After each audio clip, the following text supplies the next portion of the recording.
అయ్యా ఇదిగోని కరుణాపీఠం దగ్గరకు వస్తున్నాము నాయన, మాతో మాట్లాడండి నాయన. అయ్యా ఏమి విడిచిపెట్టుకోవాలో, వేటిల్లో మేము బలపడాలో నాయన, అయ్యా నీ యందు మేము ఎంతగా నాయన సాక్షులుగా బ్రతకాలో మాకు నేర్పించండి.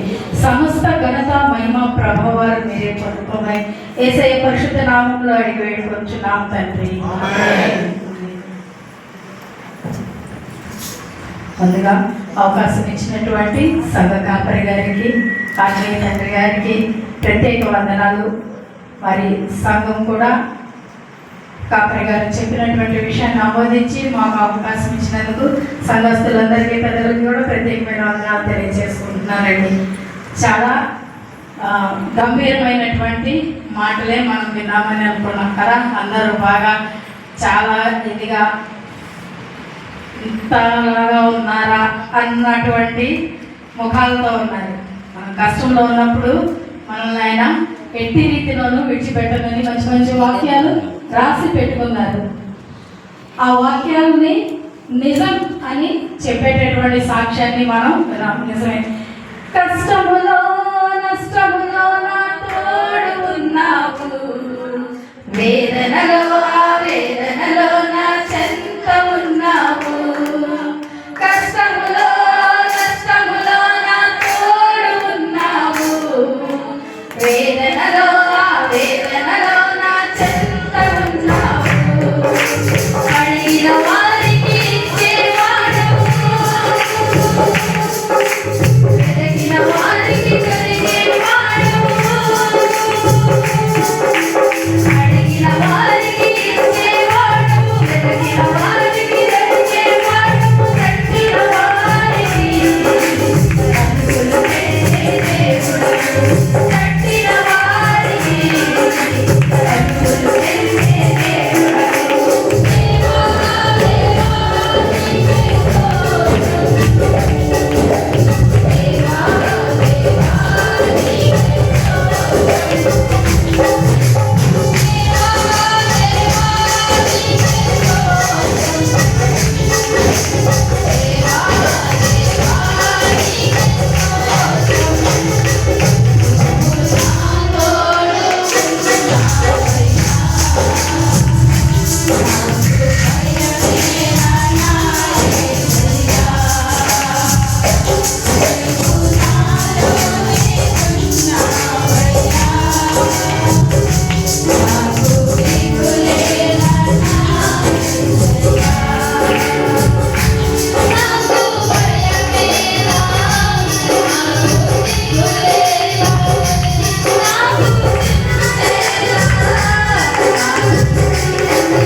ఆయన మన తోడు ఉండగా మనకి భయం, చింత, బాధ ఏది కూడా ఉండదని మనం పాడుతున్నాం. పాడేమో ఎప్పుడు మనకి ఇక్కడి నుంచి పాడేమా లెక్క అడుగుతాడు దేవుడు. ఎందుకంటే మీరందరూ సంవత్సరం చివరిలో ఉపవాస కృతజ్ఞత స్తుతి ఆరాధన చేస్తున్నారు. రెండు భయంకరమైనటువంటి ఆశీర్వాదకరమైనటువంటి విషయాలను ముందు పెట్టుకొని దేవుని సన్నిధిలో కూర్చోనున్నారు. ఉపవాస కృతజ్ఞత ఆరాధన. ఈరోజు మనకి 12 అయ్యిందంటే రాత్రి ఇంకొక కొద్ది గంటల్లో ఇంకొక కొత్త సంవత్సరంలోకి ప్రవేశించబోతున్న సమయంలో మరి ఎందుకు నిమిత్తం ఏర్పాటు చేసుకున్నారో నాకైతే తెలియదు. కానీ మనం పరీక్షించుకోవటానికి కానీ, లేదా కొత్త సంవత్సరంలోకి వెళ్తున్నాం ప్రభువా నీ కొత్త దీవెనలు మా మీద కుమ్మరించని అడగటానికి కానీ, లేదా ఈ సంవత్సర కాలం అంతా మమ్మల్ని కాపాడేవు కాబట్టి నీకు వందనాలని ఉపవాసం ఉండి చెప్పేవాళ్ళం అయి ఉండొచ్చు, లేదా కృతజ్ఞతతో చూశారు కదా అని ఆయనకు ఒక థ్యాంక్స్ చెప్తాం. థ్యాంక్స్ గివింగ్ ప్రేయర్ కండక్ట్ చేసుకున్నాం కదా. గ్రాటిట్యూడ్, మన యొక్క గ్రాటిట్యూడ్ దేవుని పట్ల ఎంత ఉంది అనేది మనం చూపించుకోవడానికి బహుశా మనం ఇక్కడ కూర్చొని ఉండొచ్చు. అది ఎవరి హృదయ ఆలోచన వారికి వారు స్తుతిస్తున్నటువంటి దేవుడికి మాత్రమే తెలుసు. మనం ఎంతగా ఇదిగోండి మనం కట్ ఇచ్చేసారు కాబట్టి ఇలా ఉన్నామండి చెప్పినా మన తలంపుకి ఆలోచన రాకముందే, మన అంతరంగాల్ని పరిశోధించేటటువంటి దేవుడు మన నోటికి రాకముందే మన భావాన్ని ఎరిగి ఉన్నవాడు. ఆయనకి తెలుసు. మనుషుల్ని మోసపరచగలమేమో కానీ దేవుణ్ణి మనం మోసపరచడం. నిజమే, గొప్ప వాక్య పరిచర్య చేయగలిగినటువంటి అనుభవం లేని దైవజనులు, ఆత్మీయ తండ్రి ఉన్న ఈ సంఘం ముందు ఇట్టి రీతిగా నిలవబడటానికి నాకు ఏమాత్రం వాక్యానుభవం జ్ఞానం లేకపోయినాని దేవాది దేవుడు మరి ఎవరితో ఏ మాట మాట్లాడాలనుకుంటున్నాడు, ఆయన ఏ రీతిగా బయలుపడాలనుకుంటున్నారో ఆసక్తి కలిగినటువంటి హృదయాలతో ఆయన మాటలు మాట్లాడాలి. ఎవరు నిలబడి మాట్లాడినప్పటికీ దేవుని యొక్క స్వరం మాతో మాట్లాడుతుందని వినగలిగితేనే మనం దాన్ని అంగీకరించగలుగుతాం. అబ్బా, ఒక వ్యక్తిగా మనం చూసినట్లయితే ఆ వ్యక్తి నిలబడి ఆడవాళ్ళ మగవాళ్ళ అప్రస్తుతం, కానీ ఆ వ్యక్తి రూపాన్నో ఆ వ్యక్తి మనస్తత్వాన్నో మనకు బాగా తెలిసిన వాళ్ళు కూడా ఇక్కడ నిలవబడతారు. ఒక్కొక్కసారి ఆ వ్యక్తి స్వభావాన్ని మనం చూసినప్పుడు మనం దేవుని మాటనే అంగీకరించలేని వారంగా మిగిలిపోతాం. అప్పుడు మనం వచ్చేటటువంటి ఆశీర్వాదాలను పోగొట్టుకున్న వాళ్ళము అవుతూ ఉంటాం. మరి దేవుడు ఏ విధంగా మనల్ని ఈ రోజున సంధించబోతున్నాడో చదువు. ఉపవాస, కృతజ్ఞత, స్తుతి, ఆరాధన. ఉపవాసం అనంటే మీ అందరికీ తెలిసే ఉండదు. ఉప అంటే దగ్గరగా కదా, దేవుడికి దగ్గరగా కూర్చొని ఉండడం. ఎందుకు కూర్చొని ఉంటున్నాం? ఆయన మనకి చేసిన దాన్ని బట్టి, లేదా మనకి కావాల్సింది ఆయన్ని అడిగి పొందుకోవాలన్నట్టు ఈ రెండు ఆశలే ఉంటాయి. రెండే ఉంటాయి, ఒకటి ఆశ, ఒకటి కృతజ్ఞత. ఆయన మనకి చేసిన దానికి అయ్యా ఇదిగో ఈ రోజుల్లో అంతట్లో నా పనులన్నింటినీ విడిచిపెట్టి, నా లాభాన్ని విడిచిపెట్టి, నా ఆహారాన్ని విడిచిపెట్టి, నా సంతోషాన్ని విడిచిపెట్టి, నా కుటుంబాన్ని విడిచిపెట్టి, నువ్వు తప్ప నాకు ఎవరూ లేరు అని నీ పాదాల దగ్గర కూర్చుంటాను, నేను నీతో మాట్లాడతాను, నేను నీ నుంచి ఏం నాకు నేర్పించాలనుకుంటున్నావో నీ స్వరాన్ని నేను వినాలనుకుంటున్నాననే ఆశతో ఆయన ఎందు వినయంతో మనం కూర్చోడం. రెండోది ఉపనిషత్తు అని అంటారు కదా, అంటే అది కూడా ఆయనకి దగ్గరగా. నా అంటే నీ అంటే కింద, షత్ అంటే కూర్చోవడం. ఉపనిషత్తు కదా, వేదాలు ఉపనిషత్తులు మనకు బాగా తెలుసు అని అంటారు కదా. దైవజనులు పెద్దోడు మాట్లాడుతున్నప్పుడు చెప్తారు ఉపనిషత్తుల్లో ఇలా రాయబడి ఉంది. ఉపనిషత్తు అని అంటే ఏమీ కాదండి, దేవుని కంటే కింద, దేవుని క్రింద మనం కూర్చొని ఆయన పాదాల చెంత మనం వేసుకోవాలి. మనం ప్రార్థన చేసేటప్పుడు చెప్తాం కదా, ఆకాశం నీ సింహాసనము, భూమిని పాదపీఠమని. అదే ఉపనిషత్తు. ఆయన సింహాసనం క్రింద ఉన్నటువంటి ఆ పాదపీఠం దగ్గర మనం కూర్చొని మన వేదనో, బాధనో, సంతోషాన్నో ఆయనకి చెప్పుకోవటమే ఉపవాసం. ఆయన చెప్పింది మనం విని ఆయన ప్రకారం నడుచుకోవటమే మనకున్నటువంటి సహవాసం. ఆయనతో, క్రీస్తుతోటి మన సహవాసం. ఆ సహవాసంలో ఆయన చెప్పిన ప్రతి మాటకి లోబడి నడిచిన తర్వాత ఆయనకి మనం నడిపించే శక్తి నువ్వు నాకు ఇచ్చావు బాబు, నీకు వందనం అని తెలియజేయడమే కృతజ్ఞత. ఈ మూడు లేనివాడు నిజమైన క్రైస్తవుడు కాదు, నిజమైన క్రీస్తు దాసుడు కాదు. ఈ మూడు చేసిన వాడు నోరు విప్పి చెప్పాల్సిన అవసరం బయటికి లేదు. ఎందుకనంటే నీ బ్రతుకును బట్టే దేవాది దేవుడే అనేకులకు తెలియజేస్తూ ఉంటాడు. కృతజ్ఞత ఉన్నటువంటి హృదయం ఎలా ఉంటుందంటే నిత్యము దేవుని స్తుతిస్తూనే ఉంటుంది. కృతజ్ఞత ఉన్న హృదయం ఎలా ఉంటుందంటే దేవునికి యాగాన్ని సమర్పిస్తూ ఉంటుంది. కృతజ్ఞత ఏం చేస్తుంది అనంటే బహుమానాలను ఇస్తుంది. కృతజ్ఞత ఏం చేస్తుంది అనంటే మనుషులతో మాట్లాడుతుంది కదా. మనకు ఒక చిన్న సహాయం చేసినటువంటి మన తోటి మనుషులకే మనం ఎంతగా మనం థ్యాంక్స్ అండి, థ్యాంక్స్ అండి, నేను అడగంగాలను ఒప్పుకున్నారండి, నేను అడగంగాలను ఇచ్చారండి, మాకు ఇది లేనప్పుడు మాకు ఈ అవసరత తీర్చారండి, థ్యాంక్స్ అండి, థ్యాంక్స్ అండి అని చెప్తూ ఉంటాం కదా. చెప్తూ ఉంటాం. ఎవ్వరు ఎందుకు మనకి ఆటోలో, బస్సులో, రైలులో సీట్ ఇస్తే అంటే థ్యాంక్స్ అండి, చాలా థ్యాంక్స్ అండి బాబు, చాలా సేపటి నుంచి నిలబడున్నాను, ఇలాంటి ప్రయాణం చేశాను, దేవుడు మిమ్మల్ని బాగా నా పక్షంగా నాకు సహాయం చేసి మనసు ఇచ్చారని చెప్తూ ఉంటాం. చెప్పకుండా ఉంటాం. చిన్న చిన్న పిల్లలకి మనం నేర్పుతూ ఉంటాం ఇంట్లో కూడా. అమ్మా మనకి ఎవరైనా ఏమన్నా సహాయం చేస్తే వాళ్ళకి వెంటనే థ్యాంక్స్ చెప్పాలి, వందనాలని చెప్పాలి కదా, నేర్పుతూ ఉంటాం. మరి దేవాది దేవుడు మనము పాపంలో పడి కొట్టుమిట్ట ఆడుతూ ఉన్నప్పుడు, ఆ పాపం నుంచి బయటకు వచ్చే మార్గం తెలియనప్పుడు, ఆ మార్గాన్ని ఆయన ఏర్పాటు చేసి ఆయన ప్రియ కుమారుడిని మనకి ఆయన కానుకగా సమర్పించి మన పాపాల నిమిత్తము 2025 సంవత్సరాల క్రితమే ఆయన అరచేతుల్లో మన యొక్క పేర్లను చెప్పుకొని ప్రతి ఒక్క పేరు మీద ఉన్నటువంటి జన్మ కర్మ పాపాలని కొట్టివేస్తే సిలువలో ఆయన యొక్క రుధిరాన్ని ఆయన ప్రవాహింపచేసి ఆ రుధిర దారంలో మనం పరిశుద్ధం అవ్వడానికి చిందించినటువంటి సిలువ యాగాన్ని మనం ఎంతవరకు గమనించి, ప్రభువా నా కోసం ఈ భూమి మీదకి నరరూపిగా వచ్చి నన్ను రక్షించి నువ్వు నా పాపాల నిమిత్తం చనిపోయావు, నీకు స్తోత్రమయ్యా అని చెప్పగలుగుతున్నావా? అదే నిజమైన. అలా ఎప్పుడైతే చెప్పగలుగుతామో ఆరాధించే వాళ్ళు ఆత్మతో సత్యముతో ఆరాధించవాలనే వాక్యం నోటి మాటగా కంటస్తా చెప్పేస్తాం. నిజమే, సత్యముగా ఆరాధించాలి, ఆత్మతో ఆరాధించాలంటే పెద్దగా మనం డీజే మైకులు పెట్టుకొని చప్పట్లు కొట్టేసుకుంటూ స్తుతి స్తుతి స్తుతి స్తుతి అని అరిస్తే ఆరాధన కాదండి. అది ఆరాధన కాదు అని అంటే నిజమైనటువంటి ఆరాధన కాదు, ఉద్రేకపూరితమైనటువంటి హృదయంలో నుంచి వచ్చినటువంటి ఆరాధన. ఆ ఆరాధన అంగీకరించట్లేదు దేవుడు. అంటున్నాడు ఆత్మతో సత్యముతో నన్ను ఆరాధించమంటాడు. ఏంటి ఆత్మతో సత్యంతో ఆరాధించడం అంటే ఇదే, ఆయన నా కోసం భూమి మీదకి వచ్చాడు, ఆయన నా పాపాలను భరించాడు, నా వ్యాధుల్ని ఆయన అనుభవించాడు, నా వల్ల దెబ్బలు కొట్టబడ్డాడు, నా వల్ల నలగొట్టబడ్డాడు, నన్ను ఈ పాప పంకిలలో నుంచి పవిత్రంగా బయటికి లాగాడు. ఇదే ఆత్మ మనం గ్రహించవలసినటువంటి సత్యం.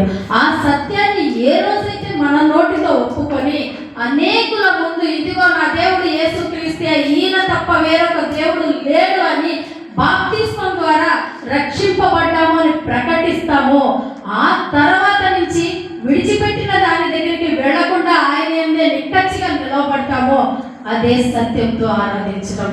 ఆ ఆత్మ ఆ సత్యాన్ని గ్రహించిన మనము కుక్క ఎట్టి రీతిగా వాంతికి తిరిగినట్టు తిరగకుండా ఉండగలిగితేనే, అర్థమైందండి కదా, బతుకుతానే ఉంటుంది కుక్క. రోడ్డు మీద ఏది కనపడితే అది, మనకు ఒక కష్టం వచ్చిందను, నష్టం వచ్చిందను, లేదా ఏం నువ్వు ఏసైలోకి వెళ్ళిన తర్వాత నీ కష్టాలు వస్తుంది. అసలు ఒకసారి ఆలోచించు. మొన్నటిదాకా బాగానే ఉన్నారు కదా, నువ్వు కొత్తగా దేవుని నమ్ముకుంటావేమో, నువ్వు కొత్తగా వాక్యం వినడానికి వెళ్తున్నావేమో, నువ్వు ఏసై పాటలు పెట్టుకొని వినడానికి వెళ్తున్నావేమో.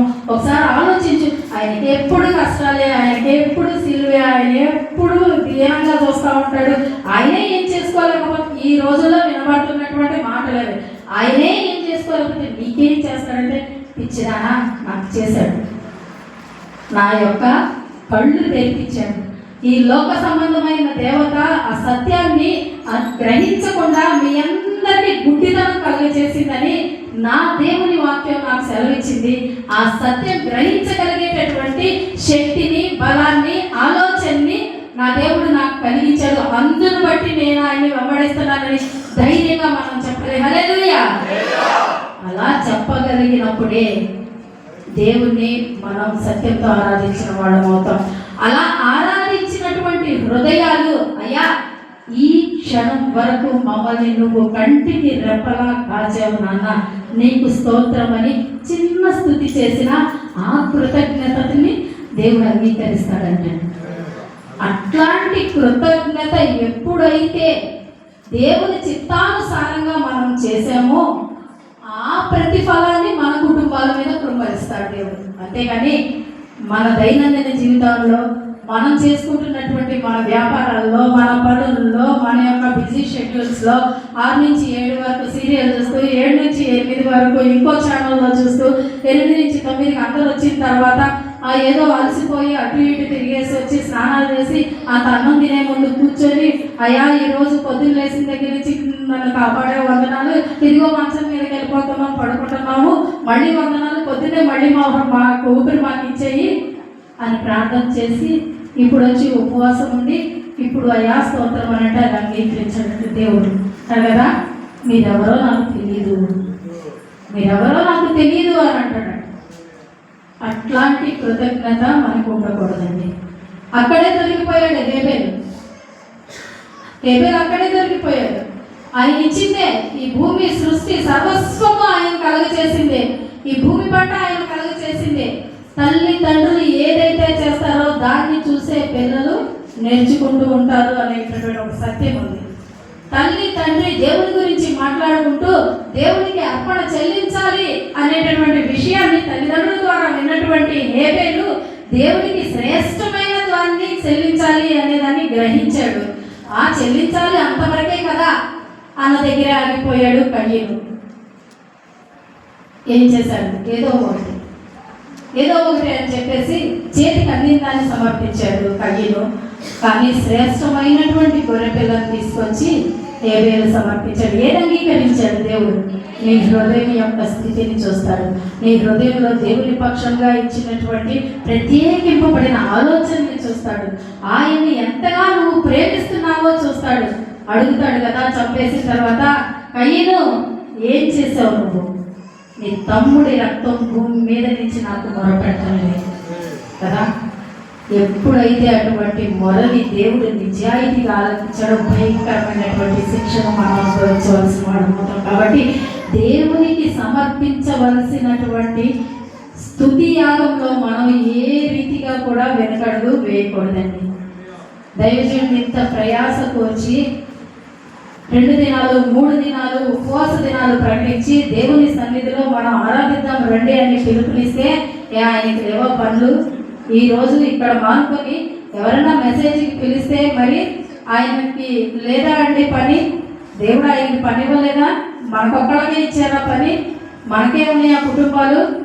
దైవజనులకు లేవా కుటుంబం లేదా? మరి వాళ్ళ పరిస్థితుల్లో ఆయన చక్కబెట్టుకోవాల్సిన అవసరం లేదా? కానీ దేవుడు అప్పచెప్పినటువంటి ఆత్మీయమైనటువంటి కుటుంబాల భారాన్ని మోస్తున్నాడండి. ఆయన క్రీస్తుకు ప్రతినిధిగా మన యొక్క భారాన్ని, మన యొక్క కుటుంబాల యొక్క జీవిత విధానాన్ని ఆయనకి రోజు రేయి మొదటి జామున లేచి పేరున లెక్కప్ప చెప్తారు. తెలుసా మీకు? మనం పడుకుంటాం చలికి దొంగలు కప్పుకొని చక్కగా పడుకుంటాం. కానీ ఆయనకు అప్ప చెప్పిన ఈ గొర్రెల లెక్కని ప్రతి దినము పేరున కుటుంబం యొక్క లెక్కని మన దైవజనులు దేవునికి అప్పచెప్తూ ఉంటారు. అయ్యా వాళ్ళ స్థితిగతులు ఇలా ఉన్నాయి, అయ్యా ఇదిగో వాళ్ళ పరిస్థితులు ఇలా ఉన్నాయి, అయ్యా కుటుంబంలో ఈ విధమైన దేనమైన స్థితి ఉంది బాబు, అయ్యా ఈ అనారోగ్యంతో బాధపడుతున్నారు, అయ్యా ఇదిగో నాయన నీ పేరిట ఆ కుటుంబాన్ని జ్ఞాపకం చేసుకొని ప్రార్థన చేస్తున్నాను అయ్యా మరి ఎందుకంటే మనం అడుగుతాం దైవజనుల్ని, బాబు మాకు ఈ కష్టం ఉంది, మాకు ఈ నష్టం ఉంది, అయ్యగారు ప్రార్థన చేయండి. ఎందుకు అడుగుతాం? ఆయన ప్రార్థన చేస్తే దేవుడు త్వరగా సమాధానం మనకి ఇస్తాడనే నమ్మకం అవునా కదా? మరి అటువంటి దైవజనులు ఏర్పాటు చేసినటువంటి స్తుతి యాగంలో మన కుటుంబాలు మనం ఆడవాళ్ళగా కనపడుతున్నాము. మరి బిడ్డలు ఎక్కడ ఉన్నారు? మరి పురుషులు ఎక్కడ ఉన్నారు? ఒక్కరోజు నువ్వు త్యాగం చేసినంత మాత్రం నా కుటుంబం నష్టపడిపోయింది ఏది లేదండి. ఇప్పుడు విన్నాం కదా ఒక సాక్ష్యం, ఆయన సన్నిధిలో చిన్నగా తుడిచినా కూడా ప్రతిఫలం పోగొట్టుకోవాలి. నిజమేనండి. మీకు ఒక మాట చెప్పారు, మా తల్లిదండ్రులు బాగా ఆర్థికంగాను సామాజికంగాను స్థిరపడిన వాళ్ళని. ఎందుకు వెళ్ళాను అని అంటే, ఇవ్వము మాకు డబ్బులు ఇవ్వమని చెప్పారు వాళ్ళు. ఎందుకు వెళ్ళాము అని అంటే, అంతకుముందు మేము ఒకళ్ళకి ఇవ్వాల్సింది ఒక బిడ్డ వివాహాన్ని వాళ్ళు పెట్టుకున్నారు, మాకు అప్పు ఇచ్చిన వాళ్ళు పెట్టుకున్నారు. దానికి రేపు పొద్దున 2 లక్షలు అర్జెంటుగా కావాలి, రూపాయి లేదు, 2 లక్షల అప్పు వెంటనే కట్టేయాలి. ఇవ్వను అని చెప్పలేదు మా తల్లిదండ్రులు. ముందు అడిగినప్పుడు ఇస్తామనే అన్నారు. ఇస్తామన్నారు కదా అని చెప్పి వెళ్ళి చేయి చాచాము, కానీ ఇవ్వము అన్నప్పుడు మేమేమీ వెళ్ళలేదు, అడగలేదు. మనకి ఏదైనా ఒక నమ్మకం కుదిరితేనే కదా వెళ్తాము, చేస్తారా అన్న నమ్మకం కుదిరితేనే కదా వెళ్తారు. మనుషుల్ని నమ్ముకొని వెళ్ళాము, మనుషులు మమ్మల్ని మోసం చేశారు. ఇదిగో ఇలా విసిరేసి 20,000 ఇదైతే తీసుకోలేదు, లేకుంటే రమ్మా. ఇంకెప్పుడు డబ్బులకైతే నా బొమ్మాన్ని నువ్వు తొక్కమాకు. ఒక తల్లి తండ్రి చెప్పినటువంటి మాట ఇది. దేవుని సన్నిధిలో నిలబడి చెప్తున్నటువంటి సాక్ష్యం అండి, అబద్ధమైతే కాదు. దేవుని నమ్ముకుంటే తప్ప ఏ విషయం నుంచి మనకు విముక్తి లేదండి. ఆ దేవాది దేవుడు కష్టం తీయాలి, మన దరిద్రం పోవాలి. అంతేకాని పక్కన ఉన్న చెల్లి తమ్ముడు అక్కో అన్నో స్నేహితులు బంధువు ఎవ్వరు కూడా ఈ చేతితో ఇస్తారు, ఈ నోటితో తిడతారు, ఈ నోటితో మనల్ని మెచ్చుకుంటారు, ఈ నొసడితో మనల్ని వెక్కిరిస్తారు కదా. మనం మాట్లాడేటప్పుడు మన యొక్క ముఖంలో అనేక రకాలైనటువంటి కవళికలు ఉంటాయి. Face is the index of the mind అని అంటారు. అంటే మన ఆలోచనలో ఏదుందో మనం మాట ఏం మాట్లాడినా ఆలోచన యొక్క ప్రభావం మన ముఖంలో కనబడుతూ ఉంటుందట. నోటితో మాట్లాడతారు, నొసటితో వెక్కిరిస్తారు అని అంటారు చూడండి, అట్లా. కానీ దేవాది దేవుడు అలా చేసేవాడు కాదండి. అందుకే తెస్సలోనికీ పత్రిక 1వ అధ్యాయం 5:18 అంటుంది, ప్రతి విషయంలోనూ కృతజ్ఞతాస్తుతి చెల్లించాలి. నీకు మంచి జరిగినప్పుడు పొగడడం, నీకు చెడు జరిగినప్పుడు దీనంగా ఉండిపోవడం, నీకు బాగా కలిసి వచ్చింది అన్నప్పుడు దేవుణ్ణి సంతోషంగా గంతులు వేస్తూ ఆరాధించడం, నీకు హృదయం వేదనతో ఉందన్నప్పుడు అలా మూలలో కూర్చుండిపోయి దుఃఖించుతూ ఉండిపోవడం కాదండి. ప్రతి విషయంలో, ఆ ప్రతి విషయంలో ఏముంది అని అంటే, నీకు నీ బిడ్డల పక్షంగా సంతోషం ఉంది, నీ భర్త పక్షంగా సంతోషం ఉంది, నీ యొక్క కుటుంబం ఆర్థికంగా వర్ధిల్లుతుంది, సంఘంలో మంచి పేరుంది. అన్నీ ఉన్న సమయంలో మనకి సడన్గా ఒక మంచి మాట వినబడుతుంది. ఏంటంటే, అమ్మ నీ ఆరోగ్యం క్షీణించింది, మహా అయితే ఒక 2 రోజులు బతుకుతావేమో అన్నప్పుడు కూడా దేవా నీకు స్తోత్రం అని చెప్పగలగాలండి. హల్లెలూయా. అలా చెప్పమనే వాక్యం మనకి సెలవిస్తుంది. అదేంటంటే దేవుడు యేసు ప్రభువు చిత్తంలో అలా మనం చెయ్యాలి. మీరు ఇలా చెయ్యండి, ఇలా చేయకపోయినా పర్వాలేదు అని మన వాక్యం సెలవివ్వట్లేదు. ప్రతి విషయంలోనూ దేవునికి కృతజ్ఞతాస్తుతులు చెల్లించండి. అది యేసయ్య చిత్తంలో ఖచ్చితంగా చెల్లించండి. అక్కడ ఇంకో ఆప్షన్ లేదు.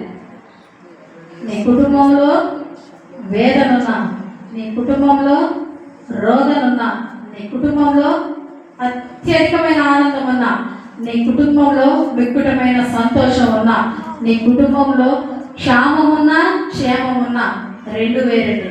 క్షామం అంటే కరువు, క్షేమం అంటే వృద్ధి, ఆనందం.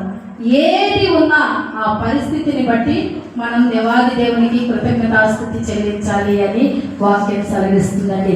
మరి ఆ వాక్యాన్ని అర్థం చేసుకున్న వాళ్ళమైతే మన కష్టం వచ్చినప్పుడు, నష్టం వచ్చినప్పుడు, బాధ వచ్చినప్పుడు, అయ్యా నేను కష్టంలో తెలుసుకున్నాను, నీ దగ్గరికి రమ్మన్నావు వచ్చాను, వాక్యం చదవమన్నావు చదివాను, ఇదిగో ఉపవాసం ఉండమన్నావు నేనున్నాను, ఇదిగో నా కుటుంబాన్ని నీలో పట్టుకున్నాను, నేను ఇంతగా దైవజనులకు సహాయం చేస్తాను, లేదా సువార్తకి సహాయం చేస్తాను, లేదా అనేకులను ఆదుకుంటాను, ఏంటయ్యా నా గడపకి ఇంత కష్టం వచ్చింది అని మనం ప్రశ్నించే వాళ్ళంగా ఉండమండి. ఎందుకంటే దేవుని చిత్తాన్ని ఎరిగి ఉన్న మనము ఆయన మన పట్ల చూపిస్తున్నటువంటి కరుణకి, వచ్చినటువంటి కష్టానికి మనం బేరీజు వేసుకోకూడదండి. అది క్రైస్తవ లక్షణం కానే కాదు. ఎందుకంటే ఈ భూమి మీదకి రావాల్సిన అవసరత ఉంది. వస్తే నా ప్రాణం పెట్టవలసినటువంటి బాధ్యత ఉంది అని యేసయ్యకి తెలియదు అంటారా? తెలియకుండానే వచ్చారంటారా? కానీ తండ్రి యొక్క చిత్తానికి లోబడి చేశారు. అదే దేవుని చిత్తమైంది. ఆ చిత్తం ఆయన అనుసరిస్తున్న ప్రతి బిడ్డ కూడా చెయ్యాలనే ఆలోచన, ఆశ దేవుడికి ఉంది. అవునా? దేవాది దేవుడు ఆయన పరిశుద్ధుడు కనుక ఆయన పరిశుద్ధ నామాన్ని బట్టి మనం ఆయన్ని ఆరాధించాలి. ఆయన పరిశుద్ధ నామాన్ని బట్టి ఆయనకి కృతజ్ఞతాస్తుతులు చెల్లించాలి అని చెప్పేసి మనకి కీర్తనలో గ్రంథంలో వ్రాయబడి ఉంది. ఆయన పరిశుద్ధుడు కాదా? పరిశుద్ధుడనే కదా.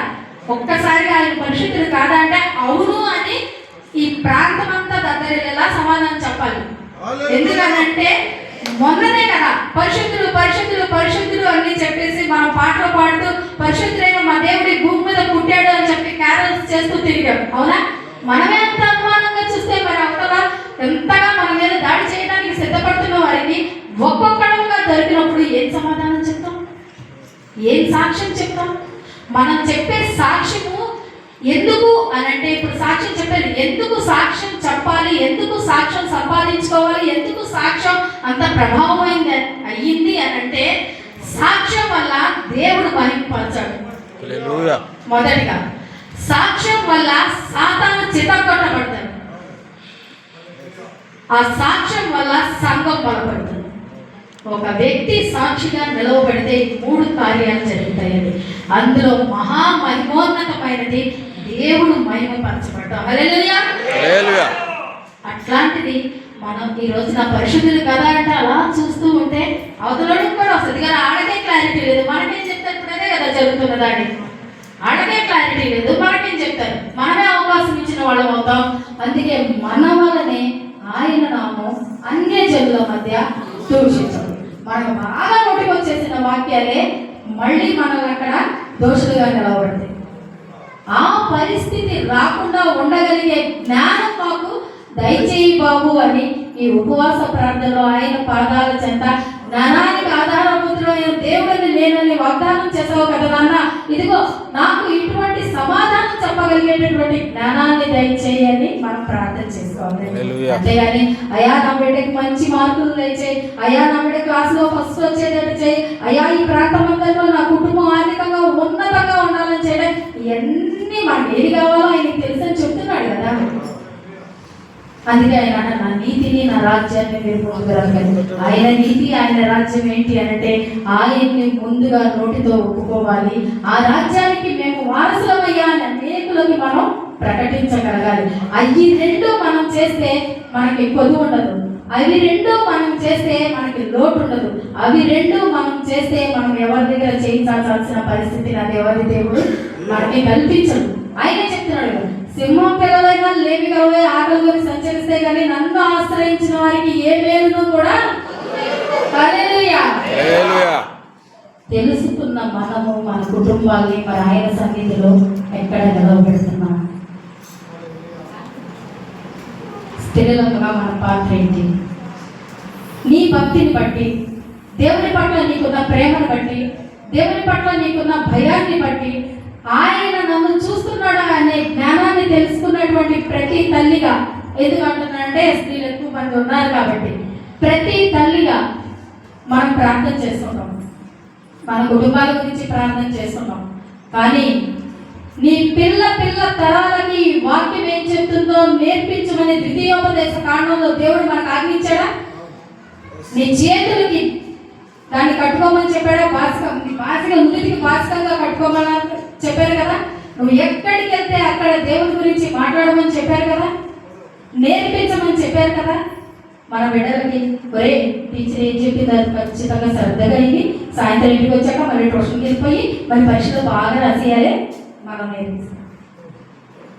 రే ఈ ఆదివారం బడి అనేది మనకి చాలా ప్రాముఖ్యమైనది.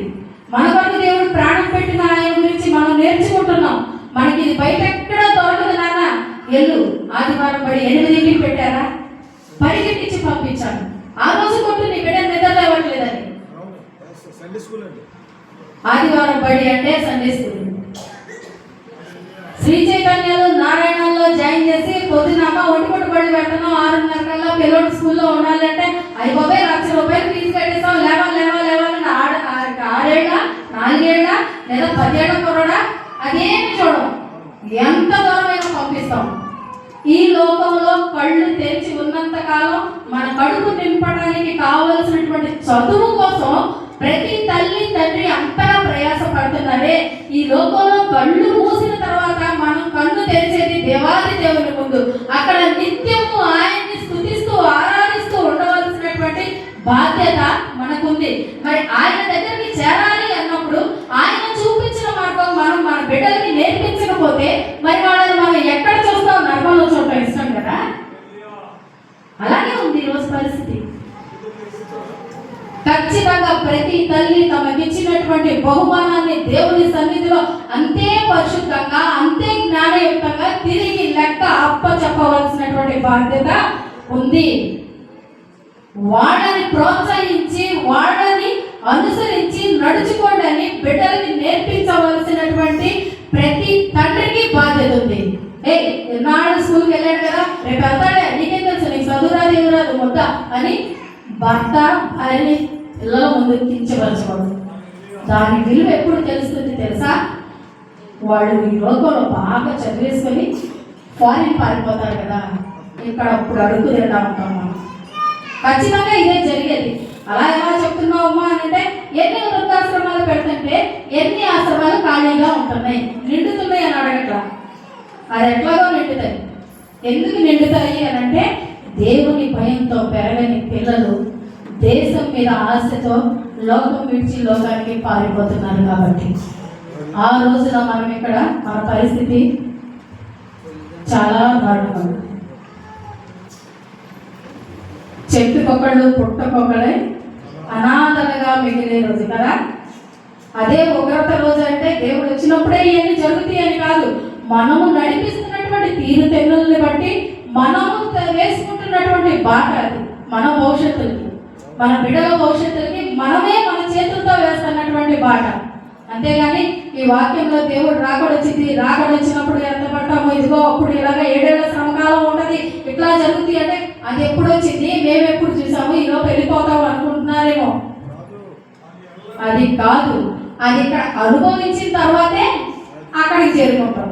ఆ అనుభవానికి మనము నేర్చుకున్నటువంటి వాక్యము మన బిడ్డల్ని ఆ మార్గంలో నడిపించేదిగా మనం వాళ్ళని తీర్చిదిద్దినప్పుడే ముందు మనం వెళ్తాము, మన వెనక మన బిడ్డలు వస్తారు. ఎందుకు అంటున్నానంటే, ఎలా వెళ్తామన్నానంటే మన ముందు యేసయ్య వెళ్ళారు, ఆయనతో పాటు మనం వెళ్తున్నాం ఇప్పుడు మార్గాన్ని తెలుసుకొని. ఆ వెనక మరి మన బిడ్డలు రావాలి కదా. ఇద్దరు బిడ్డలు ఉంటారు, ఒకళ్ళు బాగా స్థిరపడిన వాళ్ళు ఉంటారు, ఒకళ్ళు చితికిపోయిన స్థితిలో ఉన్నప్పుడు బాధపడదా నీ హృదయం? బాధపడుతుంది కదా. అంతే, అదే సూత్రం. దేవుడు మనము మన బిడ్డ, ఇద్దరు బిడ్డలు ఉన్నారు, మనం వెళ్ళిపోతాం మన భక్తిని బట్టి. ఆయన సంతృష్టి చెంది ఆయన మనం తీసుకెళ్ళాడు. మరి నీ బిడ్డ అక్కడి నుంచో చూస్తావా? లాజరు, ధనవంతుడు, దేవుడు మనకు ఆ సాదృశ్యాన్ని కూడా చూపించి ఉంచాడు. అమ్మా, రావడం పోవడం అనేది జరగదు, చెప్పడం కూడా జరగదు. కాబట్టి నేను ప్రవక్తల్ని పంపించాను, నేను కాపరులను పంపించాను, నేను బోధకులను పంపించాను. వాళ్ళందరూ ఎన్ని నిమిత్తం ప్రయాసపడుతున్నారంటే ఆ మార్గాన్ని బోధించడం కోసమే, ఆ మార్గాన్ని తెలియజేయడం కోసమే. ఇక్కడ ఒక సంఘాన్ని కట్టి, ఇక్కడ మంచి బిల్డింగ్ ఇచ్చి, మంచి జ్ఞానాన్ని దైవజనుడికి ఇచ్చి, బాబు ఇదిగో మీకు కాపరిగా ఏర్పాటు చేశాను రండి అని అంటే, ఏదో పని పాట లేక ఇదిగో దేవుని నమ్ముకొని ఎలాగో వచ్చి సంఘం పెట్టుకొని కూర్చున్నారని అనుకుంటున్నారా? అనుకుంటే మనమే పిచ్చోడు. ఆ నరక యాతన నుంచి తప్పించబడాలని దేవుడు మన మీద కనికరంతో, కృపతో, మనకి విలాప వాక్యాల్లో ఉంటుంది కదా, అనుదినము నూతనంగా వాత్సల్యం ఆయనకి పడుతుందట. ఎందుకు పడుతుందంటే, మనం ఎన్ని తప్పులు చేసినా, మనం ఎంతమందితో గొడవడినా, మనం ఎంతమందిని చేదరించుకున్నా, మనం ఎవరి మాట విన్నా వినకపోయినా, అనుక్షణం టీవీల్లోనూ సెల్ ఫోన్లలోనూ ఇలాగ మైకుల ద్వారా దైవజనుల సంఘాల్లో నిలబడి మాట్లాడుతున్నటువంటి దేవుడి గట్టింపు కలిగినటువంటి వాక్యం విని కూడా లోపడకుండా, అయ్యా నువ్వు పైన ఉంటావు, నేను కొనుంటాను, నువ్వు ఇప్పుడే రావు, నేను అప్పుడే పోను, కాబట్టి ఈ మధ్యకాలంలో చాలా టైం ఉంది, అప్పుడు మారుతాను అన్నటువంటి హృదయ బండ తత్వాన్ని బట్టి మనం బ్రతుకులు ఇస్తున్నామండి. కానీ ఏ క్షణం పిలుస్తాడో తెలియదు దేవుడు. ఇంకా ఈ రోజులో కొన్ని గంటలు మిగిలే ఉన్నాయి, ఏమో ఏ క్షణం ఎలా ఉంటుందో తెలియదు. కాబట్టి పౌలు గారు మాట్లాడి, ఇదే అనుకూల సమయం, ఇదే రక్షణ దినం. కాబట్టి ఈ క్షణం, అయ్యా ఇన్ని దినాలు నేను ఎలా ఉన్నాను అన్నది నీకు తెలుసు, నాకు తెలుసు. బాబు, నేను నీ మార్గంలో నా బిడ్డలను పెంచడానికో, నా కుటుంబాన్ని కట్టుకుంటానుకో, లేదా నా యొక్క స్థితిగతులను మార్చుకుంటానుకో, నా మానసిక పరిస్థితిని, నా ఆలోచనలు, చెడు ఆలోచనలు చేస్తున్నానేమో నాయన, చెడ్డవాటిని చూస్తున్నానేమో బాబు, అయ్యా ఇదిగో నా తండ్రి, నీకు ఇష్టమైనటువంటి బిడ్డగా నాలో ఇంకా ఏమైనా నీకు ఇష్టం కాని ఉంటే వాటిని విడిచిపెట్టగలిగేటటువంటి శక్తి నాకు దయచేయి నాన్న అని ప్రార్థన చేయాలి. అందుకోసమే మనం ఒకసారి తరించి ఆయన పరీక్షించుకొని నిలవబడటానికి దైవజనుడు ఏర్పాటు చేసినటువంటి ఉపవాస కృతజ్ఞత ప్రార్థన కూడిగా. అందుకే కానీ అయ్యా ఈ సంవత్సర కాలంలో నేను అడిగినటువంటి అప్పులు తీసేసావు, నా బిడ్డలకు మంచి పరిస్థితులు ఇచ్చావు. అయ్యా ఒకప్పుడు కోర్టు కేసులు మేము అక్కగారు తిట్టేవాళ్ళు, మా మామగారు వచ్చేవాళ్ళు, నా తోటపాడు తిట్టేది. అయ్యా ఇదిగో నా కుటుంబస్తులు నన్ను అందరూ చేదరించుకున్నారు, ఆ పరిస్థితుల్ని, నా అవమానకరమైన స్థితిగతుల్ని అయ్యా ఇంట్లో నుంచి విడిపించమని నేను ప్రార్థన చేశాను. నాకు అవన్నీ ఇచ్చావు కాబట్టి నీకు స్తోత్రం అని ఉపవాస ప్రార్థన చేసేవాళ్ళు ఎవరైనా ఉంటే ఆ ఆలోచన కూడా దేవుడు సహించడు. హల్లెలూయా. అటువంటివి మనం విడిచిపెట్టి మనం నడిచే సువార్తలుగా మనం మన కుటుంబాల్లోనే ఒక్కొక్కరు సాక్ష్యం సంపాదించుకోగలిగినటువంటి ఆత్మీయ జీవితాన్ని పట్టుకోవాల్సిన వారంగా ఉన్నాం. ఇంకోటి ఏంటంటే, దేవుడు పరిశుద్ధుడు కాబట్టి ఆయన్ని స్థుతిస్తాం ఇప్పుడు వరకు.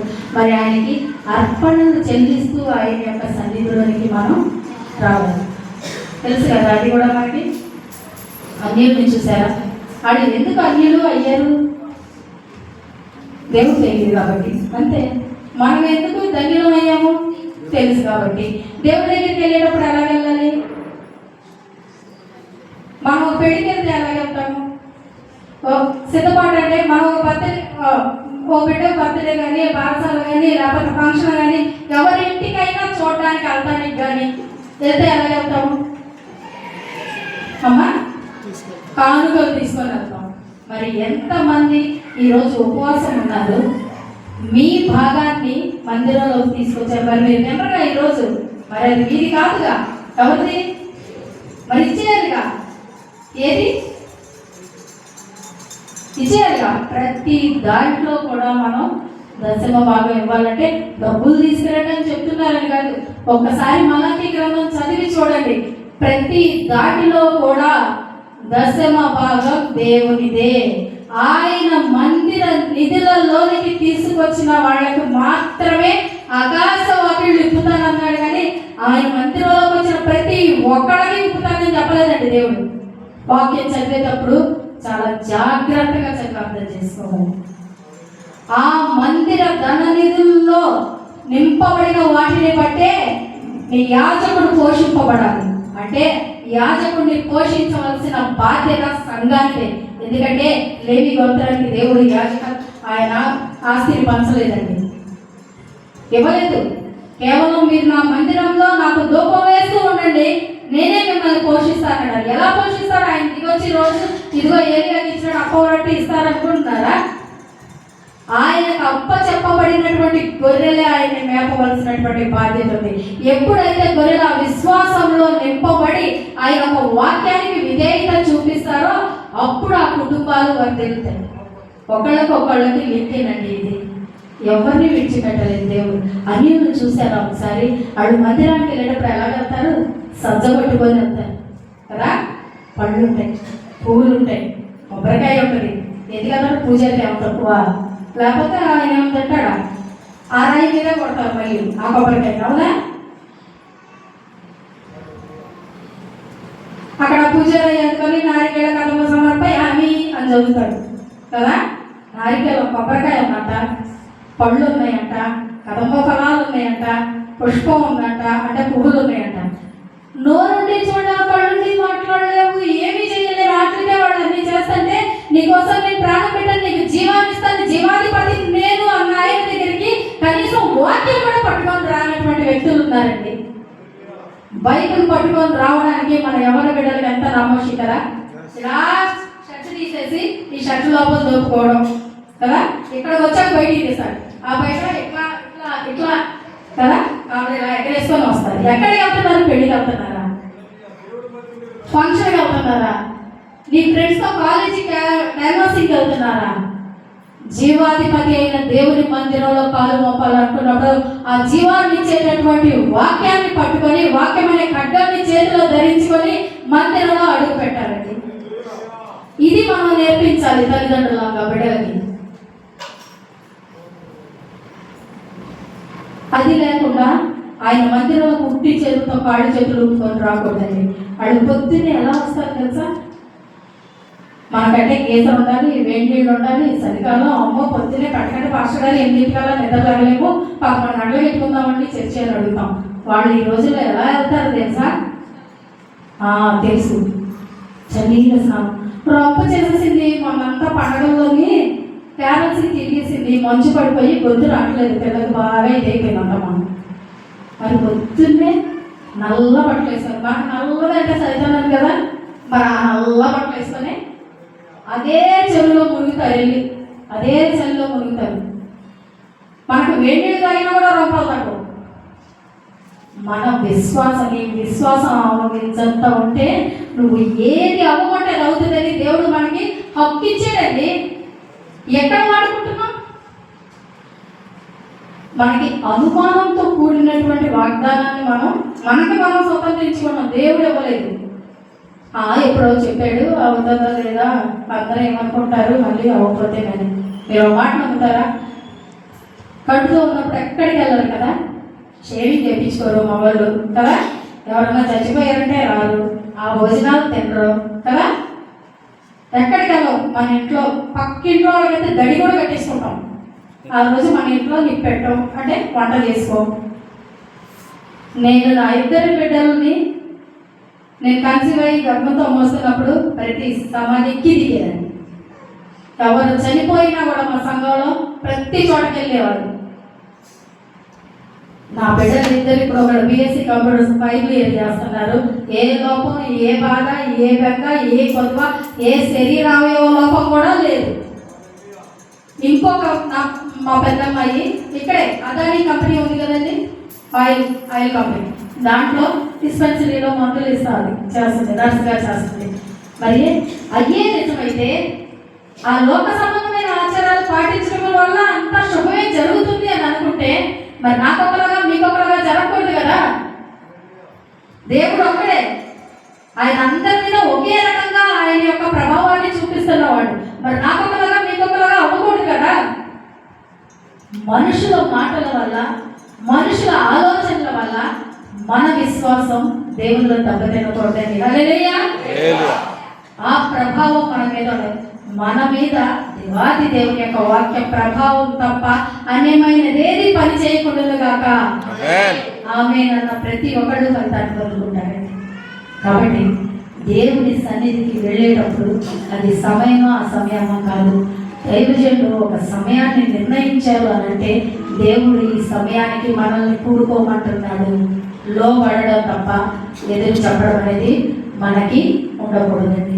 అట్లాగా ఆయన సన్నిధిలో మనము ఆయన యొక్క ఆత్మ ఆత్మని కలిగిన వారముగా, ఆయన కొరకు వాక్యం అనేటటువంటి ఖడ్గాన్ని ధరించుకున్న వారముగా ఆయన సన్నిధిలో కనపడాలండి. కృతజ్ఞత కలిగినటువంటి హృదయంతో ఆయన్ని స్తుతించి ఆరాధించాలండి. అంతేకాదు మనల్ని మనమే ఆయనకి కానుకగా సమర్పించుకోవాలండి. కృతజ్ఞత పండుగలు చేసుకుంటాం కదా, మనం స్టాల్స్ పెట్టి అన్నీ అమ్మి అది ఆ వచ్చినటువంటి డబ్బులు దేవుని పనిలో వాడాలనుకుంటాం కదా, కృతజ్ఞత అర్పణ పండుగ అంటారు.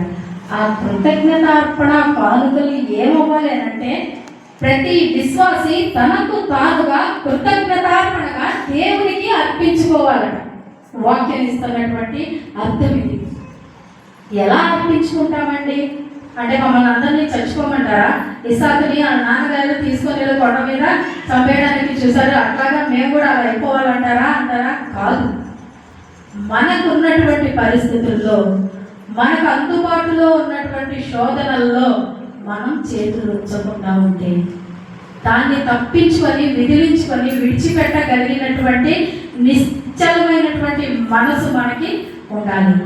నా దేవుడు పరిశుద్ధుడు కనుక ఆయన మమ్మల్ని పరిశుద్ధులుగా ఉండమని ఆజ్ఞాపించాడు కనుక ఆయన్ని రక్షకుడుగా నేను అంగీకరించాను కనుక ఈ లోకం ముందు ఆయనకి సాక్షిగా నేను జీవించవలసినటువంటి బాధ్యత నా మీద దేవుడు పెట్టాడు కనుక ఆయన నామానికి అవమానకరమైనటువంటి ప్రవర్తన ఏది కూడా నా జీవితంలో కానీ నా కుటుంబస్తుల జీవితాల్లో కానీ కనపడకుండా ఉండాలి అనేటటువంటి దృఢమైనటువంటి మనకి నమ్మకం ఉండాలి. అట్టి రీతిగా మనం ఎదుట వ్యక్తులకి సాక్ష్యాన్ని నిలవబెట్టుకోవాలి. అప్పుడు మనకి మనం కానుకలుగా దేవుడికి మనల్ని మనం సమర్పించుకున్న వాళ్ళం అవుతామండి.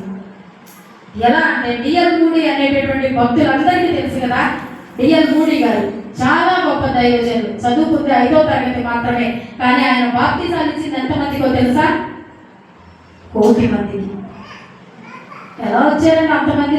ఈ రోజుల్లో అంటే టీవీలు ఉన్నాయి, మనం టకటకటకటగా గూగుల్లో సెర్చ్ చేస్తే ఈ దైవజనుడికి ఎంత గొప్ప చర్చి ఉంది, ఈ దైవజనుడికి ఎంతమంది ఫాలో అవుతున్నారు, ఆయన వాక్యం బాగా చెప్పారు కాబట్టి మనం ఇక్కడికి ఈ రోజుల్లో జరుగుతున్నటువంటి బాప్తిజాలు కానీ, ఈ రోజుల్లో జరుగుతున్నటువంటి విశ్వాస ఆధారాలు కానీ, ఈ రోజుల్లో కుటుంబాలు పోగు చేయబడటం క్రీస్తులో కానీ ఇలాగే జరుగుతున్నాయి. కానీ నిజంగా ఈ వాక్యం అనే ఖడ్గం సూదిగా సంధించినప్పుడు, అయ్యా నేను పాపిని, నిజమే బాబు నాతో ఈ దైవజనుడి ద్వారా మాట్లాడావు, అయ్యా ఇదిగో నేను నీకు లొంగిపోతున్నానని పశ్చాత్తాపం కలిగినటువంటి హృదయాలతో ఆయన చెంతకు వచ్చిన వాళ్ళు బహు తక్కువ లేరని చెప్పడం.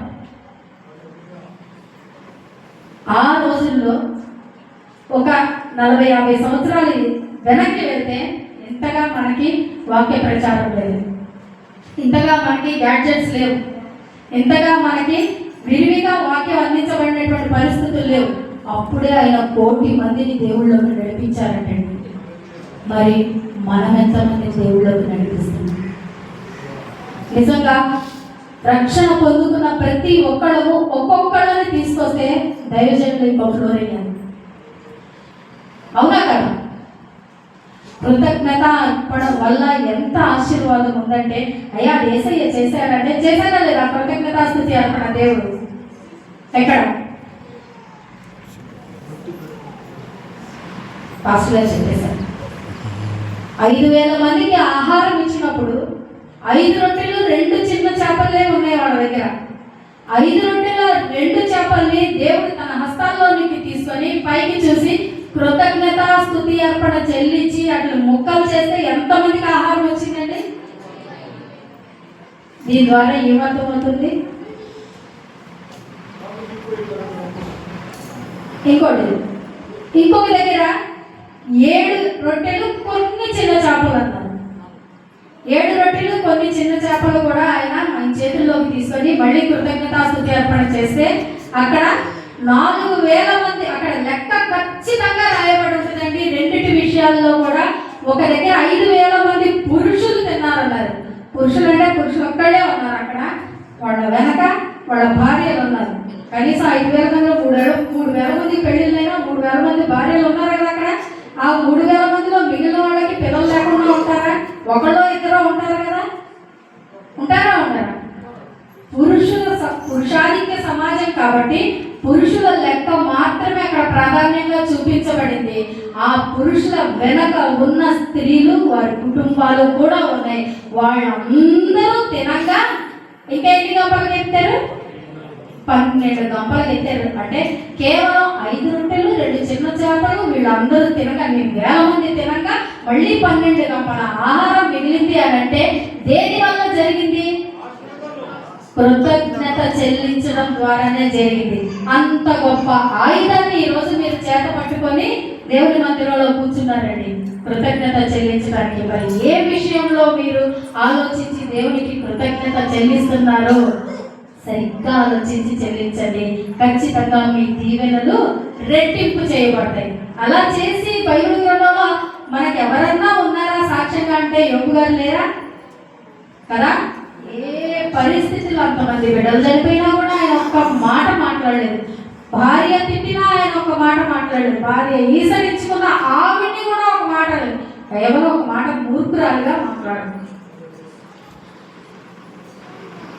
కానీ అంతటి రెట్టింపు దీవెనలు కేవలం పిల్లల విషయంలోనే దేవుడు ఇవ్వలేదండి. ఆయనకున్న బొడ్డు గోద విషయంలో ఇచ్చాడు, ఒంటెలు గొర్రెల విషయంలో ఇచ్చాడు, ఆస్తి అంతట్లో ఆయన ఇచ్చాడండి. ఆ రోజుల్లో చేసిన దేవుడు ఈ రోజుల్లో మనకి చేయడంటారా? ఖచ్చితంగా చేస్తాడు. ఆ కృతజ్ఞత స్తుతి యాగం యొక్క మహిమ ఇక్కడ కూర్చున్నటువంటి ప్రతి కుటుంబం మీద దేవుడు కుమ్మరించును గాక. అటువంటి విశ్వాసత మన యొక్క సంఘంలో బలపడును గాక. మన సంఘం ఎత్తబడే సంఘంగా దేవుడు వర్ధిల్ల చేయును గాక. వాక్యానుభవం ఉన్న దైవజన్ యొక్క కాపరి కింద మనం నడవబడడానికి దేవుడు మనల్ని లోపరుచుకొనును గాక. అదే రీతిగా దేవుడు మన మీద కుమ్మరించబడితే దేవుని నేను వందనాలు తెలియజేసుకుంటున్నానండి. అవకాశం ఇచ్చినటువంటి దైవజనులకి నా వందనాలు తెలియజేసుకుంటున్నాను.